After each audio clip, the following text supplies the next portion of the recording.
Welcome to our channel. Today, we'll show you how to recover revenue when a SaaS customer payment fails due to an expired card.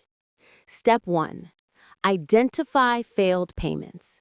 Check your payment platform or billing system to see which subscriptions failed due to expired cards. Step 2. Notify the customer. Send a friendly reminder asking them to update their card information. Step 3. Update payment details. Guide the customer to update their card in your billing system or SaaS platform. Step 4. Retry the payment. Once the card is updated, retry the failed payment to recover the revenue. Step 5. Confirm success. Verify that the payment was processed successfully and the subscription is active.